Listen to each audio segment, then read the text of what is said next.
നിനക്കായി മാത്രം ഭാഗം 9. അവിടെ നിന്ന് താഴേക്കിറങ്ങിയപ്പോൾ തന്നെ അവൾ കണ്ടിരുന്നു വരാന്തയിൽ തന്നെ ഇരിക്കുന്ന വൈശാഖിനെ. അവനെ കണ്ടിട്ടും ഒന്ന് നോക്കുക പോലും ചെയ്യാതെ അവൾ നേരെ ഡൈനിങ് ഏരിയയിലേക്ക് നടന്നു. അവിടെ ഇരുന്ന് കഞ്ഞി കുടിക്കുന്ന സമയം തൻ്റെ മുന്നിലിട്ടിരിക്കുന്ന കസേരയിൽ വൈശാഖ് വന്നിരിക്കുന്നത് അവൾ അറിഞ്ഞുവെങ്കിലും മുഖമുയർത്തി അവനെ നോക്കാൻ പോയില്ല അവൾ. ഇപ്പം എങ്ങനെയുണ്ട് വാവേ? അമ്മ ചോദിക്കുന്നത് കേട്ട് അവൾ അമ്മയോട് മുഖമുയർത്തി കുഴപ്പമില്ല എന്ന് പറഞ്ഞു. അത് ചോദിച്ചപ്പോൾ വൈശാഖ് അവളെ മുഖമുയർത്തി നോക്കുന്നത് കണ്ടുവെങ്കിലും കാണാത്തതുപോലെ തന്നെ ഇരുന്നു വൈഗ. വാവയ്ക്ക് എന്തു പറ്റി? അവളുടെ ഇരിപ്പ് കണ്ടതും സംശയത്തോടെ വൈശാഖ് അമ്മയോടാണ് കാര്യം തിരക്കിയത്. അവൾക്ക് പനിയാണ് വെച്ചു, സംസാരിക്കാൻ പോലും പറ്റുന്നില്ല, തൊണ്ടവേദനയാണെന്ന്. എങ്കിലും വാ, മരുന്നിന് പോകാമായിരുന്നല്ലോ. ചൂടുള്ള എന്തെങ്കിലുമൊക്കെ കഴിച്ചു കഴിഞ്ഞതിന് ശേഷം കുറവില്ലെങ്കിൽ കൊണ്ടുപോകാമെന്ന് കരുതിയിട്ടാണ്.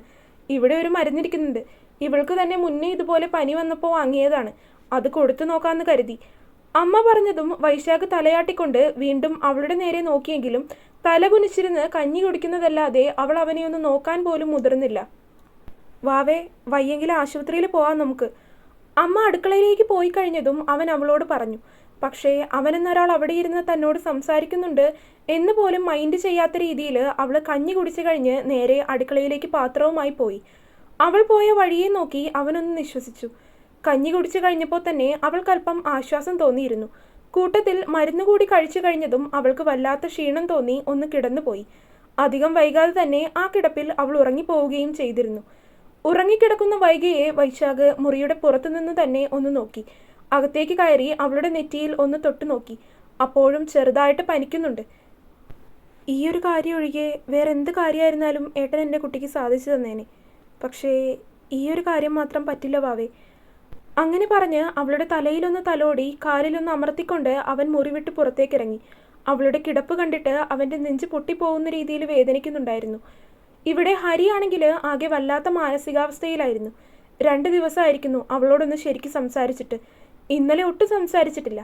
ഇന്ന് ഇത്ര നേരമായിട്ടും അവൾ വിളിച്ചിട്ട് മെസ്സേജ് ഒന്ന് കണ്ടിട്ട് പോലുമില്ല. അവൾക്ക് എന്താണ് സംഭവിച്ചതെന്ന് അറിയാതിരുന്നിട്ട് അവൻ്റെ മനസ്സാകെ കലങ്ങി മറിഞ്ഞുകൊണ്ടിരിക്കുകയായിരുന്നു. വീണ്ടും വീണ്ടും അവളുടെ ഫോണിലേക്ക് അവൻ വിളിച്ചുകൊണ്ടിരുന്നു. എങ്കിലും ഫോൺ അവൾ അറ്റൻഡ് ചെയ്യുന്നില്ലായിരുന്നു. മുറിയിൽ അങ്ങനെ കിടക്കുമ്പോൾ അവൻ്റെ ചിന്തകളിൽ മുഴുവൻ നിറഞ്ഞു നിന്നത് അവൾ മാത്രമായിരുന്നു. തൻ്റെ നോവിനാൽ തീർത്ത ജീവിതത്തിൽ തനിക്ക് സാന്ത്വനമായവൾ, തൻ്റെ ജീവൻ്റെയും ജീവിതത്തിൻ്റെയും പാതിയായി താൻ തിരഞ്ഞെടുത്തവൾ. അവൻ്റെ മനസ്സിലേക്ക് അവളെ ആദ്യമായി കണ്ടതു മുതലുള്ള ഓരോ കാര്യങ്ങളും തെളിഞ്ഞു വന്നു. ഇന്ന് അവളില്ലെങ്കിൽ താനില്ല എന്നതുപോലെയുള്ള അവസ്ഥയാണ്. അവൻ നെഞ്ചിൽ കൈവച്ചൊന്ന് നോക്കി. നെഞ്ചിടിപ്പ് കൂടി വരുന്നു. തൻ്റെ നെഞ്ചിടിപ്പ് പോലും അവൾക്ക് വേണ്ടിയുള്ളതാണ്. അവൾ എന്നൊരാളില്ലായിരുന്നുവെങ്കിൽ ചിലപ്പോൾ തൻ്റെ ഈ ജീവിതം തന്നെ ഇപ്പോൾ ഉണ്ടാവില്ലായിരുന്നു. പണ്ടേ എല്ലാം അവസാനിപ്പിച്ചേനെ. കട്ടിലിൽ അങ്ങനെ കിടന്ന് അവൻ തൻ്റെ ജീവിതത്തിലെ ഓരോ കാര്യങ്ങളും ആലോചിച്ചു. മനസ്സിലേക്ക് നിറഞ്ഞു വരുന്ന ഓരോ കാര്യങ്ങളും അവൻ അത്രയും പ്രണയത്തോടെയാണ് ഓർത്തത്. നീണ്ടു കിടക്കുന്ന പാടത്തോട് ചേർന്നുള്ളൊരു മൈതാനം, അവിടെ ആർത്തുല്ലസിച്ച് കളിക്കുന്ന ഒരു കൂട്ടം കുട്ടികളും. ദൂരെ നിന്ന് നോക്കുമ്പോൾ അവരെന്താണ് കളിക്കുന്നത് എന്ന് കാണാൻ കഴിയുന്നില്ല. എങ്കിലും കുറച്ചടുത്തേക്ക് ചെന്ന് കഴിയുമ്പോൾ കൃത്യമായിട്ട് കാണാം, അവർ ക്രിക്കറ്റ് കളിക്കുവാണ്. പുതിയ ശൈലിയിൽ പറഞ്ഞാൽ കണ്ടം ക്രിക്കറ്റ് എന്ന് പറയും. തൻ്റെ മുന്നിലേക്ക് കുതിച്ചു വരുന്ന പന്തിനെ മാത്രം ലക്ഷ്യമാക്കി നിൽക്കുന്ന ബാറ്റ്സ്മാൻ, സ്റ്റമ്പിലേക്ക് തന്നെ കൃത്യമായിട്ട് കൊള്ളണം എന്ന രീതിയിൽ ഉന്നം നോക്കി ബൗൾ ചെയ്യാൻ നിൽക്കുന്ന ബൗളർ. ഒടുക്കം അവൻ ശ്രദ്ധയോടെ എറിഞ്ഞ പന്തിൽ ബാറ്റ്സ്മാൻ തൊടുത്തുവിട്ട പന്ത് കൃത്യമായിട്ട് ദൂരെ എവിടെയോ പോയി മറഞ്ഞു വീണിരുന്നു. ഏയ്, നമ്മൾ ജയിച്ചടാ ഹരി എന്ന് പറഞ്ഞ് മാറി നിന്നിരുന്ന ഒരു കൂട്ടം പിള്ളേര് വന്ന് അവനെ എടുത്തുയർത്തി. ചാടി ഓടി അവർ അവരുടെ ആഹ്ലാദം പങ്കുവച്ചു. ആ സമയം എതിർ ടീമിലുള്ളവർ അവനെ കലിയോടെ നോക്കി നിന്നു. അവനെ എല്ലാവരും ചേർന്ന് നിലത്തിറക്കിയതും ഹരി അവൻ്റെ മുന്നിൽ വന്ന് നിന്നു. ചേട്ടന്മാരോട് കൊമ്പ് ഓർക്കാൻ നിൽക്കുമ്പോൾ സൂക്ഷിക്കണം, അല്ലെങ്കിൽ ഇതാ ഇങ്ങനെ ഇഞ്ചി കടിച്ച കുരങ്ങനെ പോലെ നിൽക്കേണ്ടി വരും. ഹരി പറഞ്ഞതും മുന്നിൽ നിൽക്കുന്നവരെല്ലാവരും അവനെ ദേഷ്യത്തോടെയാണ് നോക്കിയത്. എങ്കിലും ഹരിക്ക് വലിയ ഭാവവ്യത്യാസമൊന്നും ഇല്ലായിരുന്നു. ഇതൊരു തവണയല്ലേ, ഇനിയും വരും അവസരം. അന്ന് നിനക്ക് ഈ മംഗലത്ത് വൈശാഖ് സുധീരൻ ആരാണെന്ന് ഞാൻ ശരിക്കും കാണിച്ചു തരാം. അത് കാണാനായിട്ട് ഈ കോവിലകത്ത് ഹരിനാരായണൻ സതീഷ് കാത്തിരിക്കും. യു ആർ ഓൾവേസ് വെൽക്കം അനിയ. ഹരി അവൻ്റെ തോളിൽ തട്ടിക്കൊണ്ട് നിസ്സാരമായിട്ട് പറഞ്ഞു. അവൻ്റെ സംസാരം കേട്ടതും ദേഷ്യത്തോടെ അവനെ ഒന്ന് നോക്കിക്കൊണ്ട് വൈശാഖ് അവിടെ നിന്ന് നടന്നു നീങ്ങി. അപ്പോഴും അവൻ്റെ ഉള്ളിൽ അവനെ എങ്ങനെയെങ്കിലും തോൽപ്പിക്കണം എന്നൊരു ചിന്ത മാത്രമായിരുന്നു. കോവിലകത്ത് തറവാട്. അവിടുത്തെ ഇപ്പോഴത്തെ അവകാശികളാണ് സതീഷും അയാളുടെ ഭാര്യ സംഗീതയും. അവർക്ക് 2 പേർക്കും ആകെയുള്ള ഒരേ ഒരു മകനാണ് ഹരിനാരായണൻ.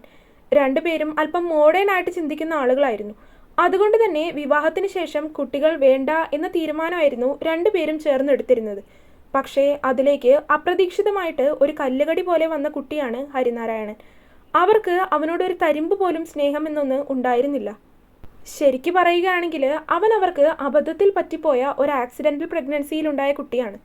അതുകൊണ്ട് തന്നെ അവർക്ക് രണ്ടുപേരുടെ ഇടയിൽ എന്നും അവനൊരു പ്രശ്നം തന്നെയായിരുന്നു. തൻ്റെ ഉദരത്തിൽ ഒരു ജീവനുണ്ട് എന്ന് സംഗീത അറിഞ്ഞപ്പോഴേക്കും അല്പം വൈകിപ്പോയിരുന്നു. അതുകൊണ്ട് തന്നെ കുട്ടിയെ അബോർട്ട് ചെയ്ത് കളയുക എന്നത് നടപ്പില്ലാത്തൊരു കാര്യവുമായിരുന്നു. പ്രസവശേഷമാണെങ്കിലും തറവാടിൻ്റെ അന്തസ്സും മറ്റും ഓർത്ത് അവനെ എവിടെയെങ്കിലും വലിച്ചെറിയാൻ പറ്റുന്ന അവസ്ഥയുമായിരുന്നില്ല. സതീഷിൻ്റെ അച്ഛനും അമ്മയ്ക്കും ഒരുപാട് നാൾ കഴിഞ്ഞ് വൈകിയുണ്ടായ മകനാണ് സതീഷ്. അതുകൊണ്ട് തന്നെ അയാളുടെ വിവാഹത്തിന് മുന്നേ തന്നെ അച്ഛൻ മരിച്ചിട്ടുണ്ടായിരുന്നു. വിവാഹശേഷം ഏകദേശം 1 വർഷം കഴിഞ്ഞപ്പോൾ അമ്മയും. അതുകൊണ്ട് തന്നെ പിന്നീട് അയാൾക്ക് എല്ലാ കാര്യങ്ങൾക്കും സംഗീത മാത്രമായിരുന്നു ഉണ്ടായിരുന്നത്. ഒറ്റപ്പെട്ട തൻ്റെ ജീവിതത്തിൽ ആകെയുള്ള കൂട്ട് സംഗീതയാണ് എന്നാണ് അയാൾ കരുതിയിരുന്നത്. അവൾ പറയുന്ന കാര്യങ്ങൾ അനുസരിക്കുക, അവൾക്ക് വേണ്ടതും ചെയ്തു കൊടുക്കുക എന്നൊക്കെയുള്ളത് അയാൾക്ക് വല്ലാത്തൊരു നിർവൃതി ലഭിക്കുന്ന കാര്യമായിരുന്നു. അവളെ അയാൾക്ക് അത്രത്തോളം ഇഷ്ടവുമായിരുന്നു. തങ്ങളുടെ പ്രണയത്തിൻ്റെ അടയാളമാണ് ആ കുഞ്ഞ് എന്നതിലുപരി അവൻ തങ്ങൾക്കിടയിലേക്ക് കടന്നു വന്നൊരു ശല്യമാണ് എന്നാണ് രണ്ടുപേരും കരുതിയിരുന്നത്. അവൻ്റെ കാര്യങ്ങളെല്ലാം ചെയ്യാൻ അവന് 1 മാസം പ്രായമുള്ളപ്പോൾ മുതൽ ഒരായമാരെ നിർത്തിയിരുന്നു. അവന് വേണ്ടി അവർ പൈസ ചെലവഴിച്ചു. അവന് നല്ല വിദ്യാഭ്യാസം നൽകി. ഇത് രണ്ടും മാത്രമാണ് അവന് വേണ്ടി ചെയ്തിട്ടുള്ളത്. അല്ലാതെ ഒരു നുള്ളു പോലും സ്നേഹം കൊടുക്കുകയോ അവനെ പരിപാലിക്കുകയോ അവൻ്റെ കാര്യങ്ങൾ കണ്ടറിഞ്ഞ് ചെയ്യുകയോ ഒന്നും രണ്ടുപേരും ചെയ്തിട്ടില്ല. ആകെ ചെയ്തിരിക്കുന്നത് അവനെ പഠിപ്പിക്കുക എന്നത് മാത്രമാണ്. അതിൽ കൂടുതലായിട്ട് അവന് വേണ്ടി കുറച്ച് സ്നേഹമോ വാത്സല്യമോ കരുതലോ ഒന്നും അവർ കാണിച്ചിട്ടില്ല. പറയുമ്പോൾ ആകെ അവന് വേണ്ടി കുറേ പൈസ ചിലവഴിച്ചു എന്ന് മാത്രം. അവനെ അവർക്ക് ഉപയോഗം വരുന്നത് ആകെ എവിടെയെങ്കിലും പോകുമ്പോൾ ഒരു കാഴ്ച വസ്തുവായിട്ട് പ്രദർശിപ്പിക്കാൻ വേണ്ടി മാത്രമായിരുന്നു. ആരെങ്കിലുമൊക്കെ ചോദിക്കുമ്പോൾ അവരുടെ മുന്നിൽ കാണിക്കാൻ വേണ്ടിയിട്ടൊരു മകൻ, അത്ര മാത്രമായിരുന്നു ഹരി അവർക്ക്. അവൻ വല്ലപ്പോഴും മാത്രമാണ് എന്തെങ്കിലും ഒരു കാര്യം ആവശ്യപ്പെടുന്നത്. ശല്യം തീരട്ടെ എന്ന രീതിയിൽ അത് അവർ വാങ്ങിക്കൊടുക്കുകയും ചെയ്യാറുണ്ട്. 4 വയസ്സ് പ്രായമുള്ളപ്പോൾ മുതൽ അവൻ ബോർഡിംഗ് സ്കൂളിൽ നിന്നാണ് പഠിക്കുന്നത്. വെക്കേഷൻ ആകുമ്പോൾ മാത്രം 2 മാസം ആളുകളെ കാണിക്കാനെന്നോണം വീട്ടിൽ കൊണ്ടുവന്ന് നിർത്തും അവനെ. എന്തോ കടം തീർക്കും പോലെ ഒരു കാര്യം. അങ്ങനെ ആർക്കോ വേണ്ടി എന്തിനോ വേണ്ടി ജീവിക്കുന്ന ഒരുതരം ജീവിതമായിരുന്നു ഹരിയുടേത്.